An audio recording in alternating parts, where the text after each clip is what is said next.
When the United States was young, some politicians questioned whether we needed taxes at all. The European countries, sure, they had to tax their citizens, but America had something Europe lacked: bulk.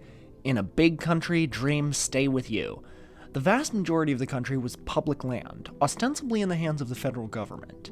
In the dreams of 19th century congressmen, all that land could be sold or rented, and that would provide all the funding the government ever needed. Where did that land come from? When the government opened up new public lands for settlement, how did they come into possession of that land in the first place? You know how, and it's a tragedy, but it's not what this episode is about. Land was doled out as a currency to encourage private companies to do all kinds of things the government would otherwise have done, from building railroads and utilities to higher education. Have you heard of land-grant colleges? That's what that means. It's kind of remarkable that there's any public land left in the US at all today, given how the government handed it out willy-nilly in the pioneer days, to landlords, to small-time farmers, to railroads, and yes, to universities. Normally, a land-grant college was granted a set amount of territory in their own state, which they could sell, rent out, or use for mining or logging or some other resource extraction, and either way extract profits. But only one college was quick-witted enough and unscrupulous enough to really make money off the land it was granted. Most land-grant colleges, while they might still own the land to this day, never were really able to fund their endowments off the land. In a lawless world, as the American frontier certainly was, you never get ahead by being honest.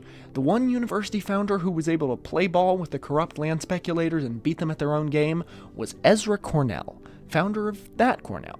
And unlike most land-grant colleges, Cornell was funded with land a long way from the campus. Cornell's endowment, first and foremost, comes from exploiting the hell out of some wilderness in Wisconsin. By New York State's bestowal of its portion of the educational land grant, and by Ezra Cornell's shrewdness, Cornell University came to hold 500,000 acres of Wisconsin white pine lands, a property which was made to yield an endowment of $5 million within 30 years. In those days, that was a lot of money. While the university was guarding its rights as the trustee of this estate, it found itself involved in a speculative tangle, not free of political snarls and not escaping being branded as an absentee landlord. This is the story of how an Ivy League college lived off the fat of the land in question being out in the Wild West. Speculation and large-scale purchasing were widespread. So-called rings were formed to control land sales. Combinations were established that came to dominate the lumber industry. Land values were forced upward by the publication of a single report, and absentee ownership drained the forests of their wealth. The cutover, this part of Wisconsin, is still economically depressed over 100 years later. Maybe some of that was inevitable, because of the soil, which would grow trees but not a lot else. Geology is destiny. In a recent episode, I mentioned my friend and business manager and sometime co-author Jim. He collects books, mostly nonfiction, and his library contains things you would never imagine. This episode is from another book in Jim's library, also a rather dusty and outwardly boring-looking one, this time from 1943, The Wisconsin Pine Lands of Cornell University by Paul Wallace Gates. And, again, it conceals a rather interesting story, one that has a lot of what the previous one about the shipworms in California lacked: shenanigans. If you don't read a lot of 19th century stuff, you may not realize how normal it was then to see self-dealing, horse trading, log rolling, vote buying, and just outright lying of all kinds, as seen through a modern lens. The Gilded Age by Mark Twain and Charles Dudley Warner was published in 1873, giving a name to this period of inequality and corruption. Some of this stuff wasn't even illegal yet. There's plenty of that here. But let me tell you what isn't corrupt. My own small business, the Tor's Cabinet Store. Our t-shirts come in many sizes so that you can wear hundreds of them at once, like that guy from early YouTube. Remember that guy? We got mugs that you can take a big swig of and then let out a big, long, creepy as your eyes spin around in their sockets, to intimidate people. That's what mugs are for. We've got mouse pads, too, for your mice to shit on. Get them all at torscabinet.com/STOR. I'm your host, Tor Parsons. These are my co-hosts, Thimble the Doll, Husalina the Capybara, and Jollibee the Durian, and welcome to Tor's Cabinet of Curiosities.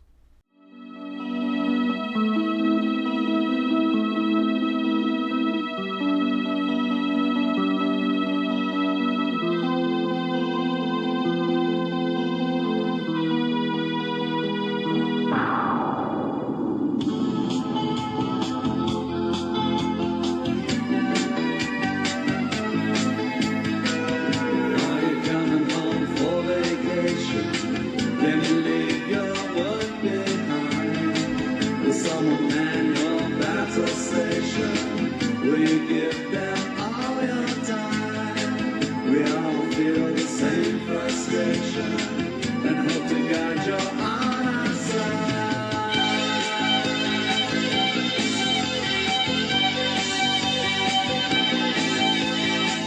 Are you coming home to stay? Or you stand up to drive me insane? American land policy developed through a series of conflicts between opposing groups, representing different philosophies, sections, and interests. The group dominant at the outset saw the public lands as a national treasure, or so they said, which should produce revenue for the government and minimize the need for taxes. They favored selling it at high prices, restricting the area open to settlement, and didn't have a real problem with speculators monopolizing public lands as long as they were open to sale. The agrarians, representing the landless poor in the east and the small farmers in the west and south, opposed the revenue angle, wanted the lands open freely to settlers, and resented the ease with which speculators got hold of huge tracts of land and seemed to control land policy. As the agrarians grew in numbers and political power after 1800, they extorted from a reluctant, still revenue-minded Congress a series of measures that gradually freed up the national land policy. The smallest unit of sale of public land was reduced from 640 to 40 acres, a small farmstead. The minimum price was also lowered from $2 to $1.25 an acre in 1820, and for some lands to 12.5 cents an acre in 1854. Squatters were granted preemption rights to protect their claims from speculators. The Preemption Act of 1841 remained in effect for 50 years. The law led to quite a bit of corruption. Non-settlers acquired massive territories illegally, but it also led to the passage of the Homestead Act of 1862, making preemption an accepted part of U.S. land policy. That act was the capstone of the agrarians' demands, allowing settlers to claim up to 160 acres of public land, enough for a pretty substantial farm, as their own. Against the agrarian trend was the practice of granting public land to schools, highways, canals, railroads, and other public institutions built by private companies. The lusty young nation, growing in size and numbers at an amazing rate, was too impatient to wait for private initiative or local government to satisfy these demands. The inadequacy of federal income and credit prevented them from giving money for building these things, but the nation had land, which was used as a currency instead. The land grants as currency policy had been followed since America began expanding westward, and more than 300 million acres have been given to the public land states and to private corporations for various purposes. The grantees were expected to sell their land at the government minimum price or better, and of course were interested in receiving the highest possible return from their subsidies.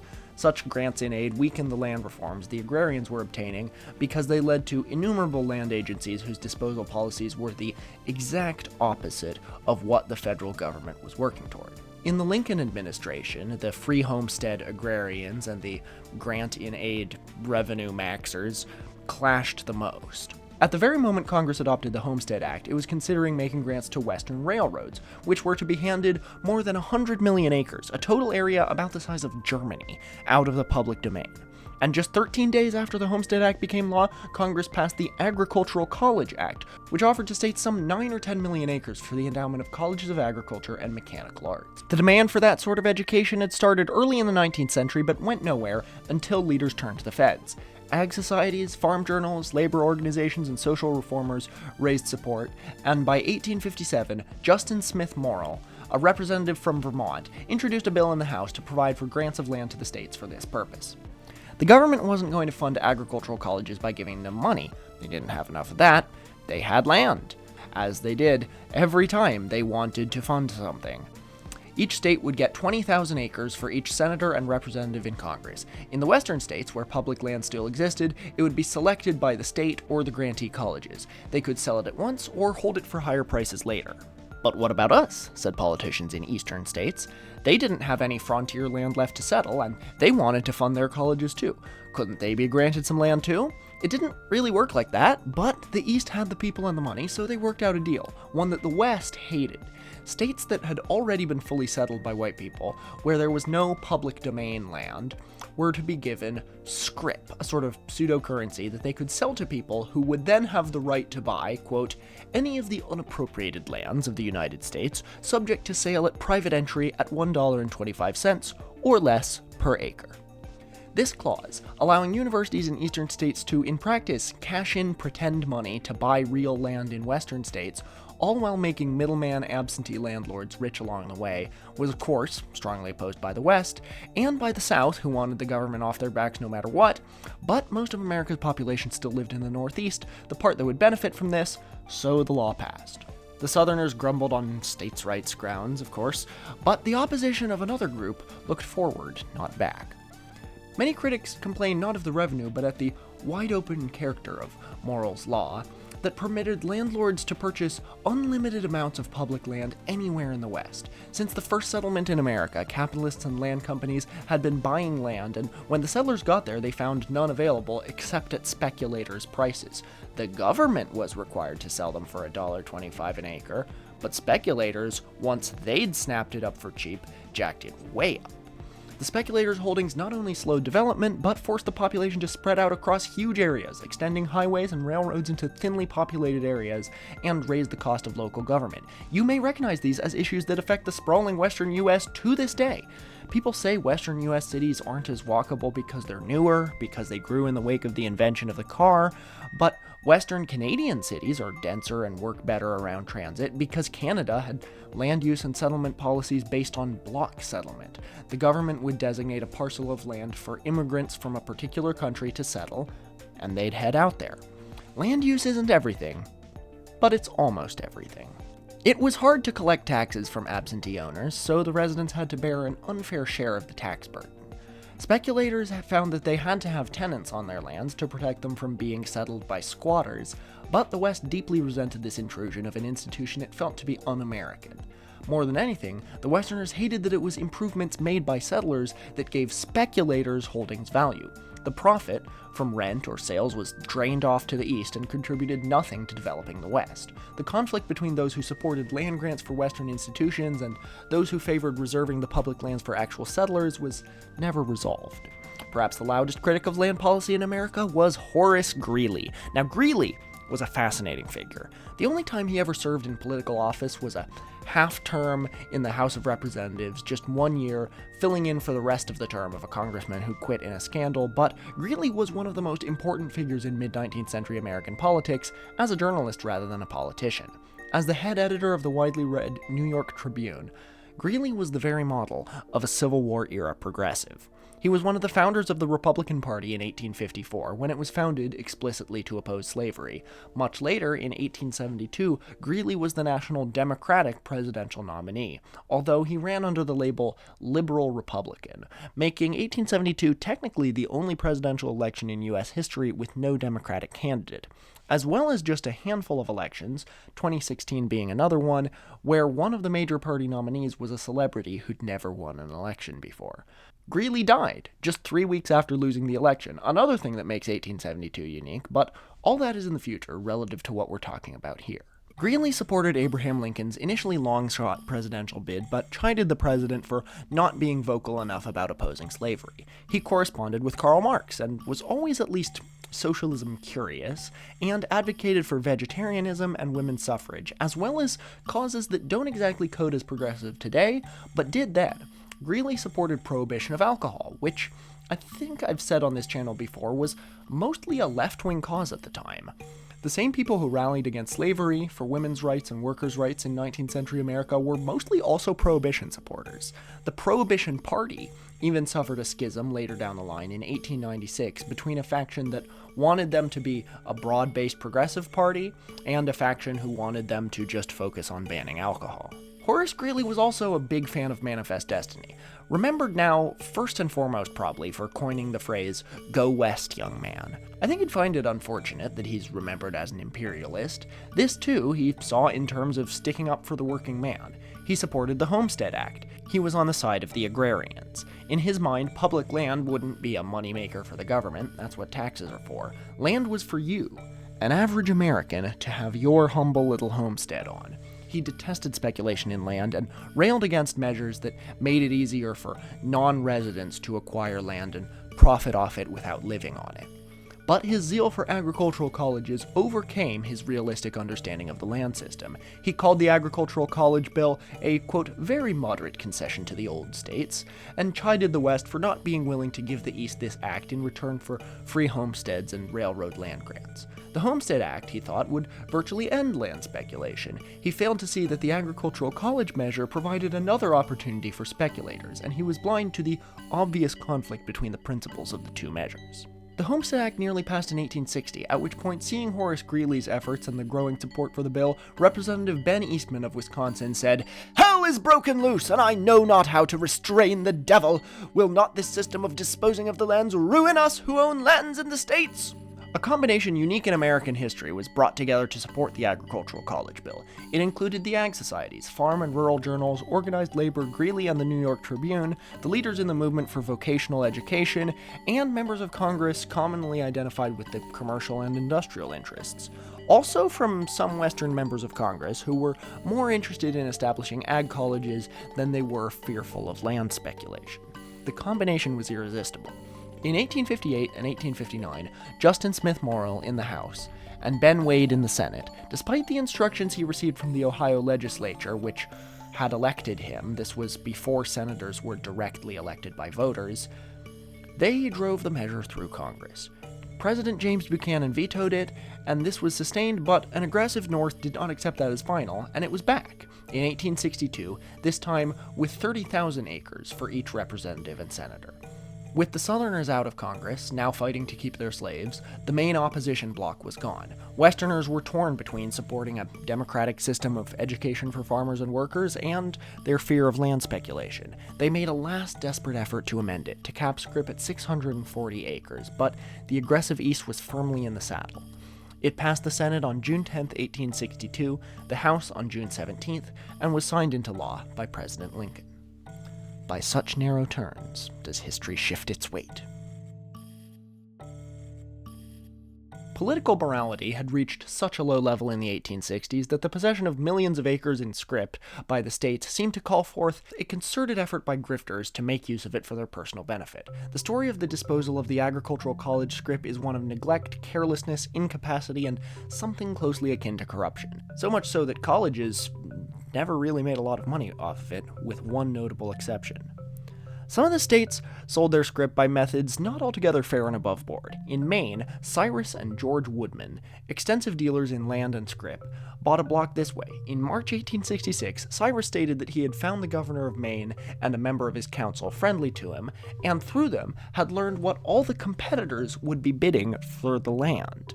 Cyrus was able to submit a late bid after all the others had been opened, and secured 60,000 acres at 52.5 cents an acre, the lowest price Maine got for any of its Scrip. In July, he urged his brother to go to Concord, New Hampshire, and consult with the state's treasurer, offering him $250 to, quote, let us know which bid will secure the Scrip. That was equivalent to about $6,000 today. A good chunk of change, sure, but a pretty half-assed bribe for paying off a statewide elected official. In Oregon, our state secretary of state had to resign a few years ago because she was getting bribes of $10K a month from a chain of weed dispensaries. That's how you do corruption right. The Woodman brothers' gambit worked, though. In Massachusetts, they were offered 360,000 acres of Scrip, provided they would share the profits with a number of state officers, including the Attorney General. In Vermont, they got 60,000 acres of Scrip.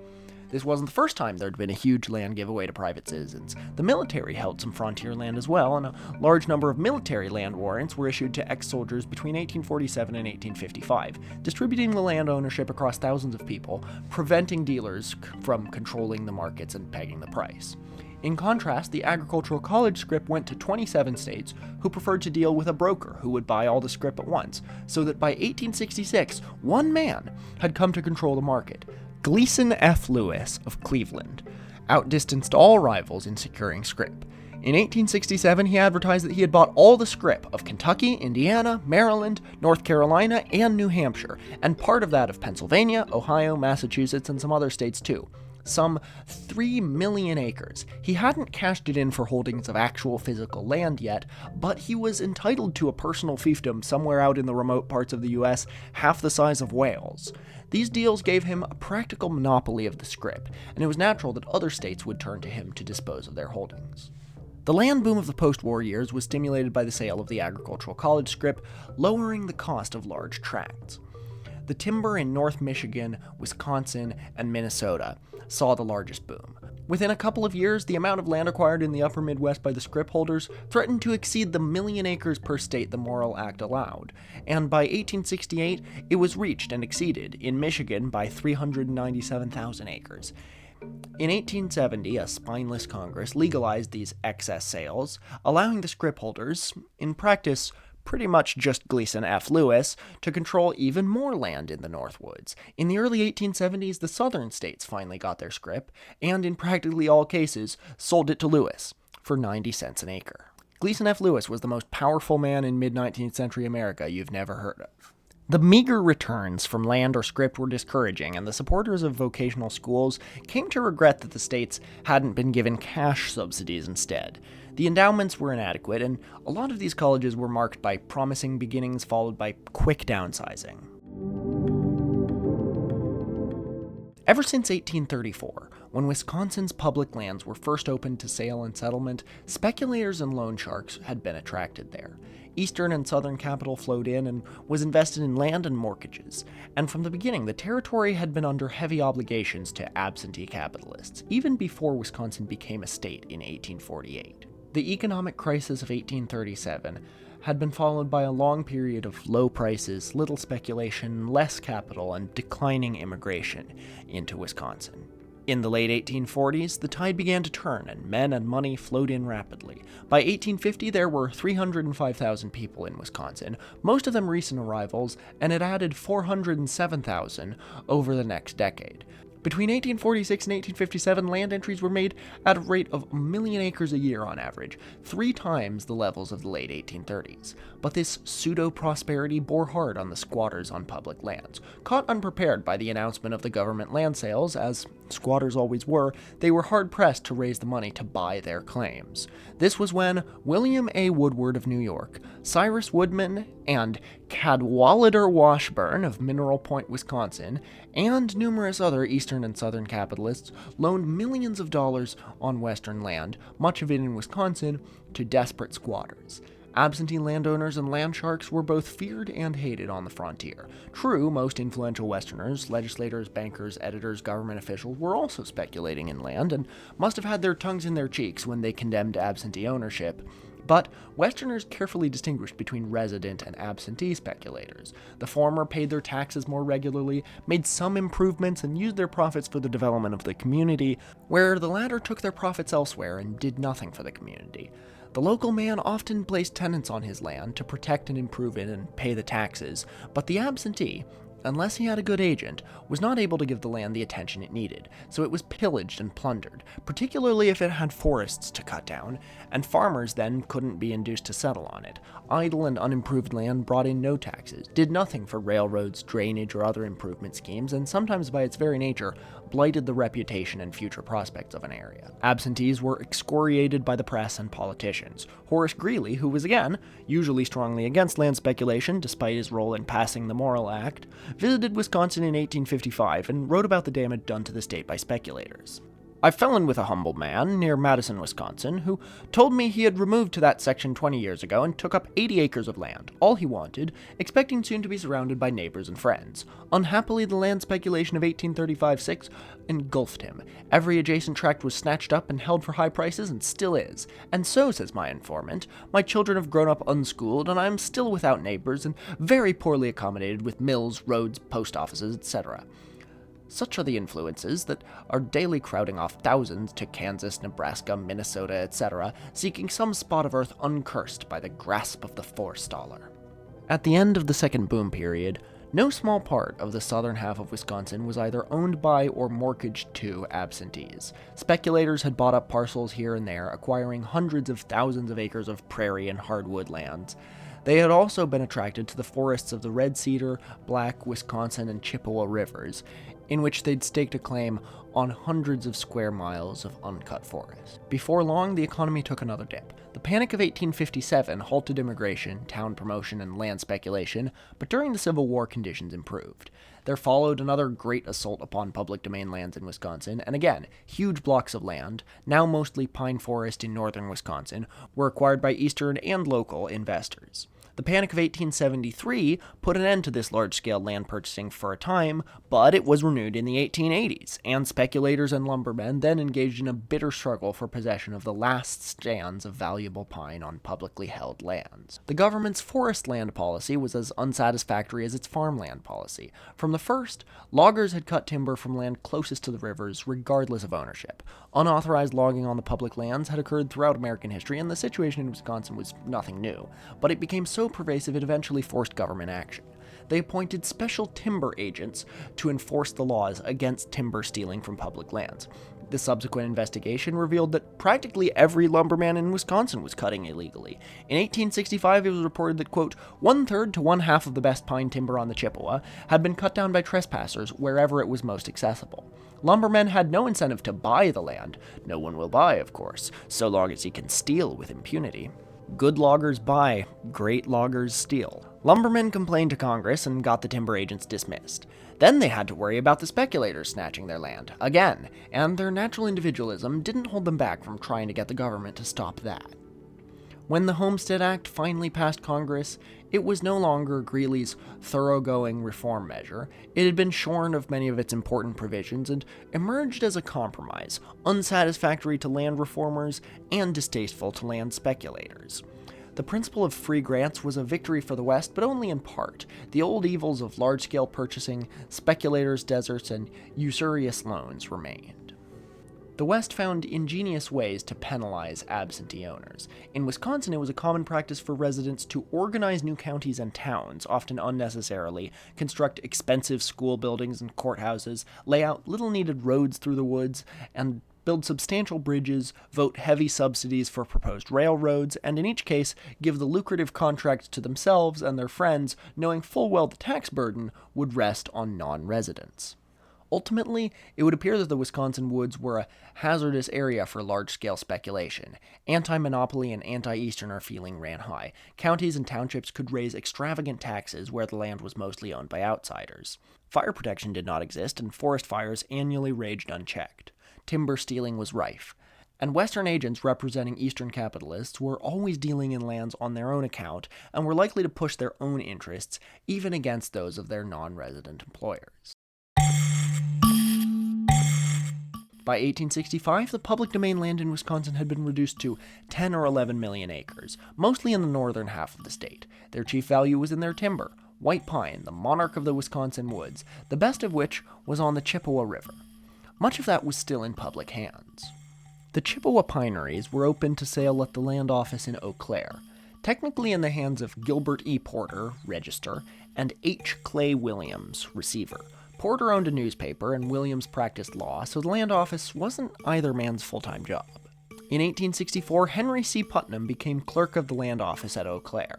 Born in 1832 in New York, he worked as a railroad engineer, which brought him to Wisconsin in 1855. Putnam soon made himself familiar with, quote, every section, corner, and trout brook of the Chippewa Valley, and he worked as an agent for early investors. But the Chippewa was too wild for settlement, so he turned to the Pinelands.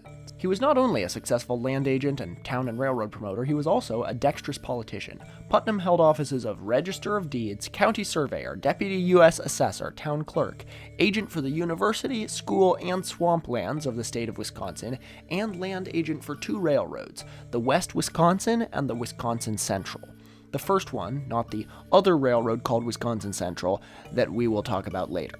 When Putnam was made clerk of the land office, Porter and Williams left their duties and powers as register and receiver completely to him. These two offices were supposed to be in separate hands so that the records of one would be a check on the other, but in the Eau Claire office, this bedrock principle of corporate governance and security, the separation of duties, was violated or maybe just neglected. No matter who drew the salaries, Putnam ran the land office and no action could be taken without his approval.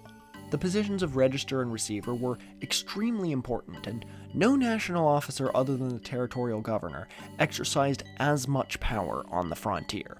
They had charge of the surveyor's plats and entry books, recorded entries, received fees and the government land price, acted as a judge when disputes arose, and enforced the laws against timber thieves. They had wide latitude in this, but could be called back to DC by the feds. There was also a spirit of cooperation among Wisconsin land offices, and 4 different towns did special favors for him in expediting land entries and reserving tracts to an extent not warranted by law. Putnam was in the catbird seat on the Chippewa, and nobody knew this better than William A. Woodward. Wait, who's William A. Woodward? We mentioned him once, but it's okay if you missed it. About time, the action shifts back east again. Of course, the high population eastern states wanted their agricultural colleges too. Since it had the largest representation in Congress, New York received a larger amount of scrip than any other state, able to be cashed in for 989,920 acres. In 1864, this would have sold for $500,000, over $10 million today, yielding $30,000 annually. Now over $500,000. Few colleges in the U.S. had so large an income. Ezra Cornell was a self-made man whose fortune was acquired more by good luck than good management. He was not a good businessman. He was involved in the early telegraph business, and Western Union enabled him to exchange a shaky investment for one that brought him some $2 million. That gave him the time and money to engage in other enterprises. Joining forces with Andrew D. White, a prominent member of the New York Senate, they decided to create a new university. And after certain vote swapping and log rolling involving the New York Central Railroad, Senator Charles J. Folger, and a proposed insane asylum, it was finally chartered and conditionally granted the income of a land scrip fund. It came to be endowed with $500,000 and located in Ithaca, New York. Of that almost 1 million acres of scrip, Cornell purchased almost all of it and used over $521,000 to enter land in Wisconsin, Kansas, and Minnesota. Selecting the land was no small task and merits a chapter of its own. Cornell didn't plunge into the land business without asking advice and weighing the risks. The first person he called on was William A. Woodward, a friend and former resident of Ithaca. From March 1865 till 1871, when the two broke off relations over a misunderstanding about Woodward's compensation, Woodward had an important part in locating and administering the Cornell lands. Woodward had been in the land broker business for a while. In 1848, he bought some military land warrants on the cheap, went west, and sold them at a tidy profit. While on this western trip, he learned of a method of securing quick, almost fabulous returns on his investment. Pioneer squatters preceded the surveyor or land officer, squatted on the public lands, made some basic improvements, and then tried to raise money to buy their claims when the government announced they were for sale. Having no title to mortgage, it was practically impossible to come up with the $200 to buy a quarter section. So they went to loan sharks, who had plenty of gold to loan at extortionate rates. The sharks would stake a claim on the land, take title, and draw up a contract of sale. Even if the squatter paid on time, this would net about 48% per year. Profits for this scheme were more than substantial, but if the loan shark got stuck with the land and its taxes at a bad time, say in the financial crash of 1857, it was risky. Woodward advised Cornell that he had to retain enough cash on hand to carry his lands through a depression and pay the taxes until the land was sold. Woodward himself financed the entry of some 40,000 acres using the loan shark method, and he bought and sold prairie and hardwood lands suitable for farming. And through all that, he had acquired a familiarity with Wisconsin and its land, taxes, registry laws, and opportunities for speculation. He also took on, as his western agent, one of the shrewdest land dealers in Wisconsin, if not the whole country, Henry C. Putnam of Eau Claire. Cornell wrote frequently to Woodward in 1865 about the western land business. Woodward recommended Wisconsin unreservedly, saying that if he located the land, it would sell in a few years for 10 or 20 times its cost. He planned, but did not say this to Cornell, to use Putnam as his agent in selecting the land, who was in a position to control the best pine on the upper Mississippi. Putnam assured Woodward that with the 900,000 acres of Cornell land scrip, he could acquire practically a monopoly of the upper Mississippi Valley pine forests for the university. Woodward, though getting older like Cornell himself, was up for a new venture as long as it made good money. He was, hopefully, stirred by Cornell's vision of a new university, but his letters show a clear motive of self-interest. Woodward's worst trait was his glib way of speaking and writing as one thoroughly familiar with the farming, land, and lumber business of Wisconsin. He won Cornell's confidence, who relied heavily on him for a time, with not a lot of basis. Woodward had made good money, but didn't really know how to operate a large-scale Western land business. He wanted to fill a position Cornell didn't really need, to act as a middleman between Ezra Cornell and the actual agent in Wisconsin, who was going to do the work of selecting land, paying the taxes, and selling it, namely, Henry Putnam. Cornell had a distant relative in Chippewa Falls, W.J. Cornell, who was quite knowledgeable and might have saved the university a lot of trouble and expense, but there was one principal difficulty in the way, and that was Henry C. Putnam, who had such complete control of the regional land office that no rival could secure land that Putnam wanted for himself or his clients. Putnam's first reaction when approached by Woodward was to think about monopolizing the pine or mineral land in Wisconsin. A number of other groups of Eastern capitalists tried this, but the most spectacular scheme was that of Cyrus Woodman, one of the brothers who had bought up the Scrip from New England in flagrantly corrupt ways, and Cadwallader Washburn. Told you he'd come back. He made up for all possible shortcomings he could ever have had by having the first name Cadwallader. Woodman and Washburn tried to control all the valuable pine on the upper Mississippi. All the Wisconsin rivers mentioned here drained to the Mississippi, and a lot of the timber was shipped that way. If we carry out our plans, a mint of money will be the result. We propose sweeping of this land in one fell swoop. Woodman and Washburn, who were basically villains in a Neil Breen movie, cashed in Scrip for 250,000 acres of land, which did not give them the monopoly they sought, but at least let them dictate prices a fair amount. It was the prospect of securing a monopoly of pine lands on the Chippewa that Woodward used to induce Cornell to make him his agent. We got Woodward and Woodman fighting over control of woods. Until 1868 or 69, Woodward acted chiefly as an intermediary between Cornell and Putnam, by which time the two were in direct correspondence. It was becoming apparent that Woodward's services were unnecessary, and everything could be done at less expense by Putnam and a full-time attorney to manage the books. This was eventually done, but not before the land matters had got into a serious tangle that threatened the entire enterprise. Putnam's scheme was to prevent others from securing the land he wanted but could not yet enter for lack of script, or on which he was awaiting a report, by simply pointing to the books he had written up to show that applications had already been made for the land. If anyone wanted to make trouble for what was patently a breach of the federal land laws, he might do so, but there were not a lot of people who dared challenge the register and receiver of the land office, or in this case their delegate. Putnam could make it extremely unpleasant for those who opposed him, and they generally found it advisable not to cross him and to consider buying other lands. By this means, Putnam succeeded in withholding lands from sale until he had received the reports of his timber cruisers or he had the Scrip. If they weren't favorable, the lands would be reopened for sale to others, otherwise they would be sold to Ezra Cornell. Cornell may not have learned precisely how he got all the valuable pine lands of the Chippewa, but Woodward had no doubt about it. From the moment he came into control of the Eau Claire land office, Henry Putnam had been planning to secure a monopoly of the pine land on the Chippewa River. Lacking capital, he had to employ a variety of means to exploit his special position in the land office. When Woodward told him about the Cornell land business, he believed that Cornell could practically corner the good pine land on the Chippewa, and he expected to make his profit from service charges and commissions on sales. This was never fully realized. Cornell did not locate the 900,000 acres as originally planned, so Putnam sought others who would be willing to work with him and Cornell with Woodward's connections. With Putnam as agent and manager of a combination of pine land owners, they could dictate the price of pine land to the mill owners for years to come. But he had his rivals, first and foremost, the duo with fantastic names. Cyrus Woodman and his partner, Cadwallader Washburn, had not forgotten their own plans to acquire a monopoly of pine in the area.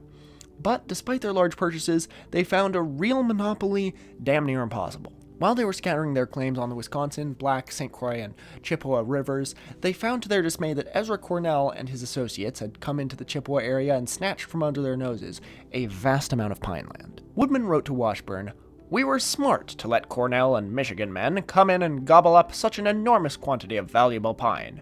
I think he meant that sarcastically, unless there's a different 19th century use of the word smart that I'm not familiar with. Early in 1869, the government ordered a public sale of 247,000 acres of land on the Chippewa, which had previously been reserved as potential railroad grant land. By this time, most of the desirable pine was in private hands, and mill owners now recognized their mistake in not anticipating future needs. There was still plenty of pine, which might last 2 generations, but it was held by Cornell, and other eastern speculators. Hence, great excitement prevailed when it became known that one of the last sellable tracts of Chippewa pine in public hands was to be sold. On the day of the sale, Eau Claire played host to not only the lumbermen of the Chippewa and Red Cedar, but also many lumbermen and pine landowners of other sections. Philetus Sawyer of Oshkosh, Henry Hewitt of Ripon, Washburn and Woodman, Jeremiah Dwight, John McGraw, Francis Palms, William Rust of Saginaw, Michigan, John F. Rust of Philadelphia, no relation, I'm actually not sure, H.W. Early of Williamsport, Pennsylvania, and William A. Woodward. How do all these names sound so 19th century? Like the last names. How do people not have these names anymore? It all assured an exciting sale either way. So crowded was the town of Eau Claire that both taverns were full and accommodations had to be engaged in private homes. Both Woodward and Putnam, while representing Ezra Cornell, continued to deal in lands for themselves as well as for others. In 1869, Woodward instructed Putnam to snap up 3,000 acres for him. Woodward attended the sale at Eau Claire in May, apparently to watch over his own interests and those of McGraw and Dwight, but made Ezra Cornell pay for the trip. The well-laid plans of Woodward, McGraw, and Dwight to work through Putnam and thereby control entries was not successful. But cooler heads soon prevailed, and a ring was formed to prevent competitive bidding. At the suggestion of Putnam, the insiders agreed to divide the land among them and end the expensive competition. Henceforth, the sale proceeded smoothly. Woodward only got a small tract and wondered if the entire business had been worth its time. Success and fortune invite jealousy, and Putnam's lot was not an easy one. Uneasy lies the head that wears a crown. He didn't seem to incur the animosity of the Chippewa lumbermen, even though it was his influence that allowed Cornell to buy up all that forest. Ezra Cornell, and later the university, came in for criticism in the press for their land acquisition and tax policies. Putnam, while defending his employer, managed to gain prestige among his Wisconsin associates. But Putnam's hold over the land office was not to last. He had built a small fortune, but he broke with Woodward, and for good reason, since Woodward was a stationary bandit who didn't play any necessary role in the process. That's the thing when you're doing corrupt shit like forming land monopoly rings, that they called themselves that, the rings. People come in and demand a slice of the pie, and you can't really hit them with a no, we're following the rules here.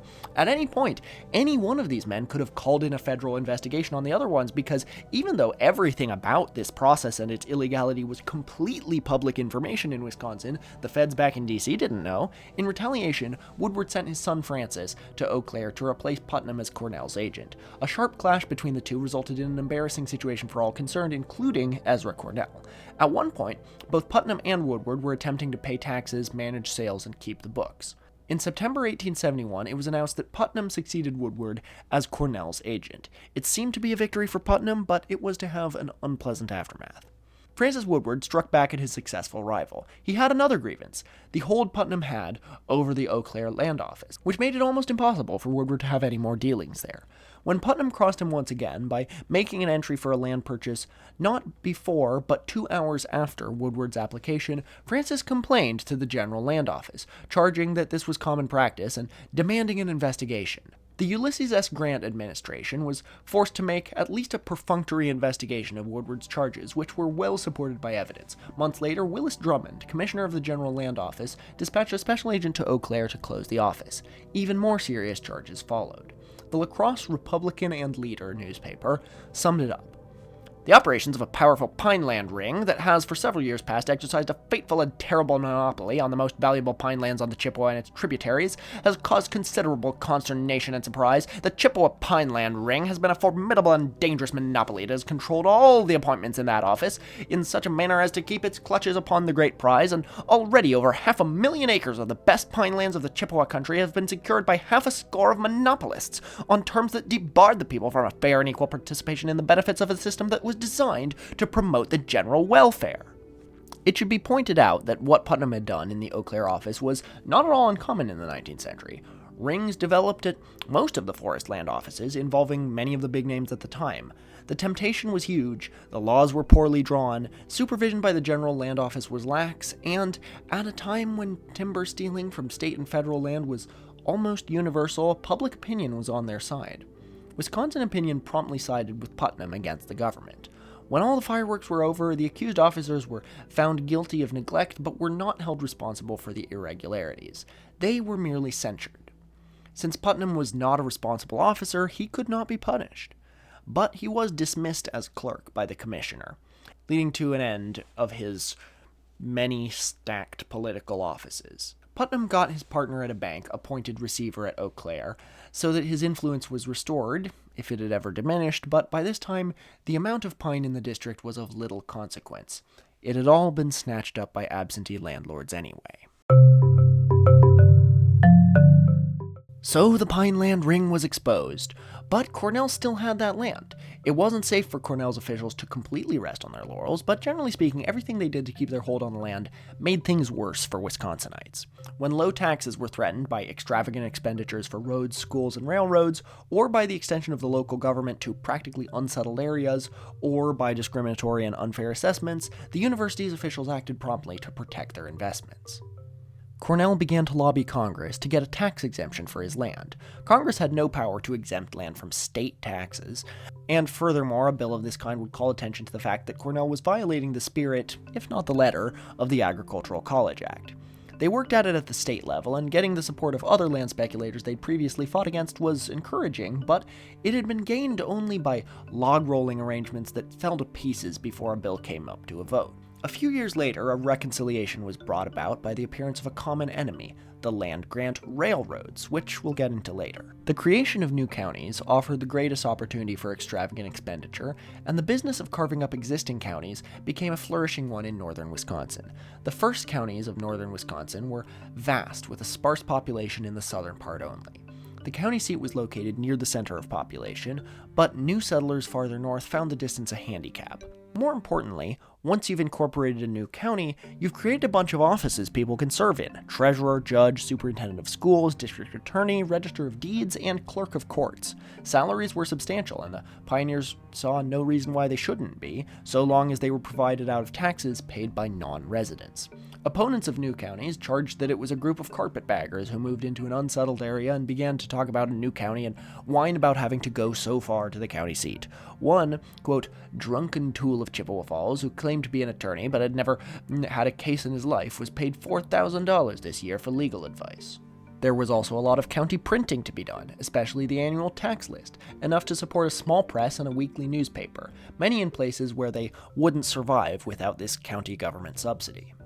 There was an element of opéra bouffe about the finances of a school district in the town of Ludington.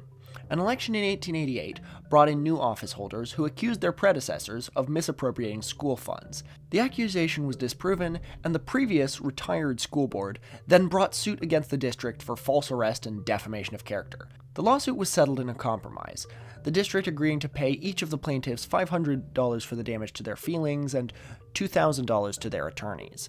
But since there was no money in the district, they had to borrow it. That in turn called for an election to approve the bond issue. Since there were only 7 or 8 voters in the district, 5 of whom were involved in the matter, of course the bond issue passed. Let me reiterate, this was done to screw over the large landowners like Cornell. This is something the landowners were against. Nobody in this story isn't corrupt. There was a risk in permitting tax certificates to be issued on one's property. Because the title was uncertain, the land couldn't be sold until the owner of the certificate had been satisfied, and it was never certain at what price the certificates could be secured. It was through the operations of dealers in tax titles, large and small, that plenty of absentee owners lost their equity in Wisconsin property. One of these disappointed investors composed the following bit of doggerel, which, together with the reply, appeared in the Chippewa Herald. Following postal received a few days ago and answered by Dan Seymour of CF, Chippewa Falls. Postmaster to hand to the most wide-awake real estate man, Chippewa Falls, Chippewa County, Wisconsin.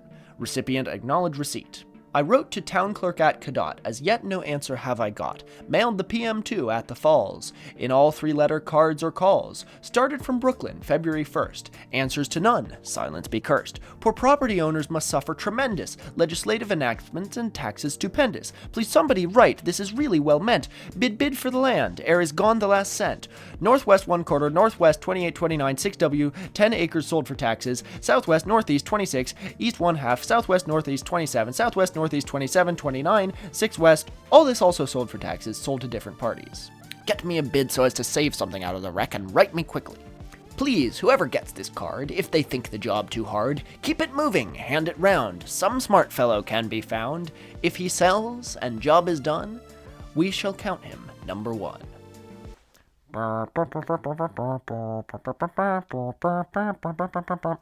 Do not let this rest. Shove it round till somebody bids for each parcel. Direct me, F.D. Thorne, 16 Lee Avenue, Brooklyn, New York.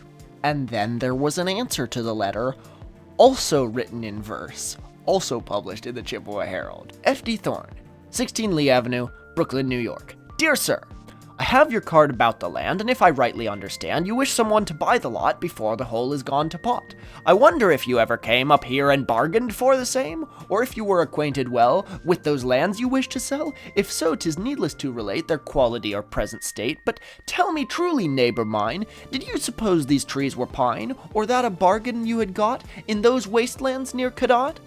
Long years ago, old settlers tell, 'tis like a dream remembered well. Some scanty saplings, miscalled pine, grew up in height 8 feet or 9, and they assert upon their souls, boys used them up for fishing poles. So at the present time there's not a single pine to mark the spot. The land is stony, poor and rough, the timber scrawny, twisted, tough. The brush is fearful to get through, but for description, this will do. Don't whine, you are a lucky man. Be thankful for the tax deed plan that kindly comes to your relief before you're overwhelmed with grief. Although your land is gone, 'tis gain. You have no reason to complain. The loss falls on the other man who took them on the tax deed plan. In other words, boo-hoo-hoo, you couldn't pay your taxes and lost the land? Absentee landlord in Brooklyn should have gone out to Wisconsin and realized your land is worthless. This should happen more. Land disputes should play out in public newspapers in well-timed verse. Now this was a true epic rap battle of history. In the first half of the 20th century, Wisconsin enjoyed an enviable reputation for good government, but in the 19th century it was as badly administered and boss-ridden as any state in the Union. The two groups that dominated the politics of the state in the 1870s and 1880s were the railroads and the lumbermen. The most notable people who rose to high office served an apprenticeship in either the railroads or the timber industry. Among them, our friend Cadwallader Washburn, who ended up serving as governor. Their control of the state made crusades against them difficult, and their ability to assess members for political purposes gave their leaders a campaign war chest. Efforts to achieve favorable land laws, liberal railroad charters, tax exemption, and legislation to authorize, via taxes, the construction of booms and dams brought the lumbermen and railroads into head-on collision with Cornell University, the largest owner of pine land in Wisconsin. The states that still had public domain land joined in the general demand for federal aid to railroads. In 1850, Congress had made the first grant to aid in construction of a railroad from Chicago to Mobile, Alabama, giving 6 sections of land, or 3,840 acres, for each mile along the route in Illinois, Alabama, and Mississippi. Later it became 10 sections of 6,400 acres.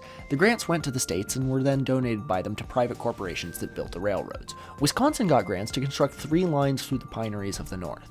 After experiments with state construction and state financing, several of the western states, including Wisconsin, had become strongly opposed to building any more railroads themselves. But the promoters got friendly legislation enabling towns, cities, and counties to give aid to local railroads. After 1875 and 76, counties could levy a special tax for this, and this gave the backwoods communities of Wisconsin a dangerous liberty which permitted them to gamble their financial future in competition with one another for railroad concessions. The Wisconsin Central Railroad, told you we'd get back here, was a bold enterprise to build through the least developed section of Wisconsin so as to connect Portage and Lake Winnebago with Lake Superior. Local promoters first attempted to build the Wisconsin Central, but lacking capital, they were displaced by Gardner Colby and his son Charles, who came to control the railroad. With their money, or money they could get, construction could start. They figured there wasn't much money to be made in operating the finished railroad, so they planned to make it all during construction. They signed over a glittering contract paid for by their investors to the totally unrelated, we swear, you guys, Phillips and Colby Construction Company for an eye-popping sum, way more than building the railroad would actually cost. The investors were none the wiser. Note that this is the exact same phenomenon as the bigger, more famous Crédit Mobilier scandal around the same time, where railroads found that collecting investor money and capturing it with a dummy construction company was more lucrative than fulfilling a government mandate to actually finish the railroad and start running trains through what was ultimately just wilderness. Colby and Son were eventually forced to complete the railroad, and their reputation survived intact. They too founded a college in the Northeast, a private one without a land grant, Colby College. My roommate in Beijing went to Colby, and when he left Beijing before me, he left behind this water bottle. But there wasn't really any money in operating the trains, as the Colbys knew. As future events were to show, a lot of Wisconsin just wasn't suitable for farming, and not a lot of industrial communities except small lumbering towns were to develop. From Stevens Point to Ashland, a total distance of 320 miles, there were in 1943 only 3 towns with a population over 2,500. Today, you can drive north on US 53 from Eau Claire to Superior and get more or less the same impression. Cornell's conflicts over taxation, local government spending, local aid to railroads, and the creation of new counties took place in the 1870s, when its agents provided leadership for the opposition. In the 1880s, its lands were being sold to other interests, which took its place in these matters. Its period of dominance in the development of Wisconsin, or lack thereof, was over. The elephant in the room regarding all this land? It could only be used once. Replanting timber really wasn't something they did back then. Since the land wasn't right for farming, once the trees had been cut, all the value that could have been extracted from the land was. All the most valuable timber on the Cornell University land was sold by 1893, but during the next 11 years, a small business was done in the sale of second-growth pine and of spruce, white oak, pulpwood, wood for railroad ties and poles. Pretty often, the pine would be sold to one buyer, oak to another, and spruce or pulpwood to another. These sales justified the policy that Cornell had always followed of keeping taxes paid on unsold land even though the valuable timber had been cut off and sold. There was a surge of settlers into northern Wisconsin in the latter part of the 19th and early 20th century, stimulated by state propaganda and the advertising of numerous settlement companies. The Wisconsin State College of Agriculture published bulletins in which it condemned the common wisdom that northern Wisconsin was cold, its growing season short, its soil sandy and infertile, and the struggle for existence in that region harsh and unprofitable. It was actually fine, they insisted. History will be the judge. When the Agricultural College Act was passed, its opponents predicted that paying the colleges in land scrip wouldn't provide adequate endowments for the new colleges, and that it would be harmful to the newly developing states and territories by making it easier for speculators to acquire land. For most of the states, these predictions were fulfilled. None of the states built up sufficient funds through land grants to place their colleges on a sound financial basis at the get-go, and with the exception of New York, no state east of the Mississippi ever obtained what might be regarded as an adequate endowment from land grants. If Wisconsin benefited only slightly from the government's bounty, New York State's Land Grant College, in contrast, obtained an endowment of $5 million from land it located in the pine lands of the Badger State. Residents of Wisconsin could feel, as many did, that there was a great injustice in permitting Cornell to take such large profits out of the state, to which it had contributed nothing. When they were done logging the land, they tried mining it. To this day, Cornell University is allowed 50% of the profits from mineral rights on 155,000 acres of land in 12 Wisconsin counties. Despite being generally thought of as a private university, Cornell still gets $34,000 a year from the New York State Comptroller's College Land Scrip Fund. That's less than one student pays in tuition, but it's still money, and still a vestige of the days when Cornell was the only land-grant college corrupt enough to really profit off the lands they were granted. Even after all of this, it's difficult to overstate how big a deal land speculation was in Gilded Age American politics. This is where I plug the most popular and important ideology you've never heard of, Georgism. Marxism may have gotten all the press in the history books because Marxists stirred up trouble and eventually overthrew whole governments. But in America, at least, in the 19th century, the most popular bearded philosopher who thought about how to redistribute wealth was Henry George. In 1869, right when all the land speculation I just got done talking about was at its peak, George put out a slim volume called Progress and Poverty, with a mission as grandiose as its title, to explain why inequality persists even as the world as a whole becomes richer. The answer? Land speculation. That's it. According to George, land is the ultimate source of all wealth. You can't create or destroy land. Even land reclamation, like the Dutch do, is just improving existing land, says George, because from an economic definition, water is land too. And as the only fixed resource, land cannot be treated as a speculative commodity. This quote from Progress and Poverty really summarizes George's line of thought. Take now some hard-headed businessman who has no theories but knows how to make money. Say to him, here is a little village. In 10 years it will be a great city. The railroad will have taken the place of the stagecoach, the electric light of the candle. It will abound with all the machinery and improvements that so enormously multiply the effective power of labor. Will, in 10 years, interest be any higher? He will tell you no. Will the wages of the common labor be any higher? He will tell you no. The wages of common labor will not be any higher. What, then, will be higher? Rent. The value of land. Go, get yourself a piece of ground and hold possession. Without doing one stroke of work, without adding one iota of wealth to the community, in 10 years you will be rich. In the new city you may have a luxurious mansion, but among its public buildings will be an almshouse. And this really resonated with people. It's not hard to see why. Look back at Horace Greeley's lament in 1855 of the poor man near Madison who lived in the middle of nowhere with no services because absentee landlords owned all the parcels around him and made more money letting the land lie. Economic growth means growth in land value, and pretty much only that. Capitalism didn't feel like it was working, but it could work for everyone, George says, if only the increasing value of land could be fairly distributed. Progress and Poverty may have been the best-selling English language book of the 19th century. For a while, only the Bible outsold Henry George. When George died in 1897, in the middle of running for mayor of New York, 10% of the population of the city attempted to attend his funeral. 100,000 people were turned away. Monopoly, the board game, was originally invented to teach Georgism. You could play with a set of rules where you all cooperated to increase the value of the land and all shared in its profits, or you could play as the landlords and try to establish monopolies. Ironically, people preferred to play the latter version. George continued to have acolytes well into the 20th century. Figures as wildly across the map as Einstein, Churchill, Mumia Abu-Jamal, Martin Luther King, and Milton Friedman all agreed that George was probably right. Capitalism wasn't working, capitalism could be fixed, and this is how. Share the profits of land in common. That's it. If it had so many fans, why didn't Georgism carry the day? Why haven't you heard of it until now? That's a bit harder to answer. As America urbanized, land speculation became increasingly out of sight, out of mind, a holdover from the pioneer days that only goes on out in the sticks. George himself was a charismatic figure who tied the movement together until he died right before what could have been a successful move into real-world politics. Socialists were better organized and had a better ground game, and they were the ones who mobilized the people who were angry at their landlords instead. Landlords are a powerful bloc everywhere, and sadly, in the Gilded Age, I think you'd kind of need a full-scale revolution to really institute Georgism, and the countries unstable enough to actually have a revolution, like Russia, happen to be places where it was easier to buy a translation of Das Kapital than Progress and Poverty. Marx, for the record, was against Georgism, but worried that it would, in fact, make common people more favorable toward capitalism by giving them a stake in it. The Great Depression and then World War II wiped out a lot of established fortunes. Inequality in the Western world plummeted during those years, and then after the dust settled, it was the 50s, and ordinary people had never had it so good. Probably for a combination of all those reasons. If you've heard of Georgism, it's in one of those videos that used country balls to explain, 10 weird as hell extinct ideologies you've never heard of. Has true Georgism never been tried? I'd dispute that. Here's a graph of the highest growth economies of the 20th century.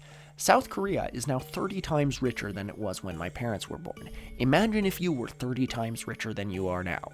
What does every single one of these countries have in common? Land redistribution. Most of them are former dictatorships, either left or right-wing, that democratized and then, boom, started growing like crazy. Others, Oman and Singapore, had an authoritarian but benevolent leader who carried out land reform on his own terms. China has never not been a dictatorship, but they tried massive redistribution in the Mao era, failed, and then liberalized their economy, and suddenly everyone became 10 times richer. That's almost always taught as a success story of capitalism, and it is, but I don't think they could have become so rich without having previously broken the power of the big landowners. Because another country liberalized what had been a tightly controlled dictatorship around then too, South Africa. Have they become massively richer? Have they experienced booming growth since the fall of apartheid? No, almost none. And it's not a coincidence, white South Africans still own 70% of the land. Look at the growth trajectory of another high-population African country, Ethiopia. Like South Africa, it has a young population and is racked with ethnic conflict. South Africa has way more existing infrastructure and development, but it's Ethiopia that's one of the fastest growing economies in Africa. Why? Because they had a communist dictatorship in the 80s that redistributed the land. Of course, there was no growth when the commies ruled Ethiopia, there were famines, but when they were gone, Suddenly, Ethiopia's wealth shot up like a hockey stick, and normal people felt it. That didn't happen after the end of dictatorships that didn't do land redistribution. George's message is clear. Don't go after capitalism itself. Entrepreneurship is good, but do go after the landlords. Share the land across the community. Adopt capitalism for everything else. And the most successful countries of the last 100 years have only one thing in common. By accidents of history, they did exactly that. All these countries have had a good 20th century, but in most of them growth has now slowed. I started by citing South Korea as one of the world's great economic success stories, but today, young Koreans are even more pessimistic about their economic prospects than young Americans. Squid Game could only have come from one country. And not coincidentally, South Korea now once again has a huge problem with real estate speculation and just elected a president who is reportedly interested in Georgism. None of these countries, other than arguably Singapore, really treat land as a shared resource you can't buy or sell, which is Georgism. They did land redistribution once, and it was enough to give them a decades-long shot in the arm, until the landlords reasserted themselves. Read Progress and Poverty now, and it almost feels like a book written about modern America with antiquarian language as a stylistic choice. One passage points out that wherever land is most expensive, you see the highest concentration of wealth and the highest concentration of poverty. Well, right now I'm paying $2,200 a month to live in Manhattan. In another, George says, if there is less deep poverty in San Francisco than in New York, is it not because San Francisco is yet behind New York in all that both cities are striving for? When San Francisco reaches the point where New York now is, who can doubt that there will also be ragged and barefooted children on her streets? Today, what major American city is most associated with homelessness? Now, all the tech people are talking about leaving San Francisco for Austin precisely because there are fewer homeless people there. The music industry is leaving Los Angeles for Nashville, partially for the same reason. When Austin reaches the point San Francisco now is, when Nashville reaches the point LA now is, who can doubt that there will also be ragged and barefooted children on her streets? Land speculation was the iron lung of the American frontier, keeping it alive and also constraining it. To an extent, it still is. I don't know if Georgism is a panacea. I don't know if anything is. But we have the same problems now that we did then.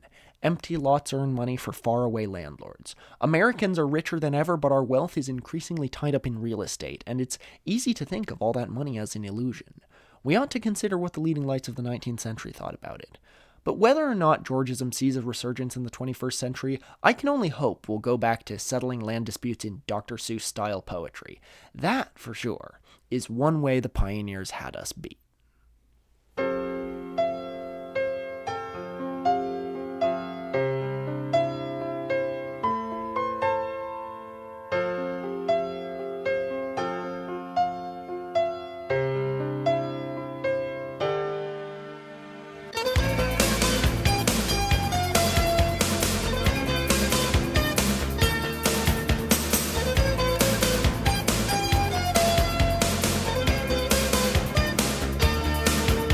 Believe in something right, but you do something wrong. A loaded question will break your bones, what puts you on your knees. You paint the walls in red, the color of your heart, but the man in gray will get you now. You've got to hide all day.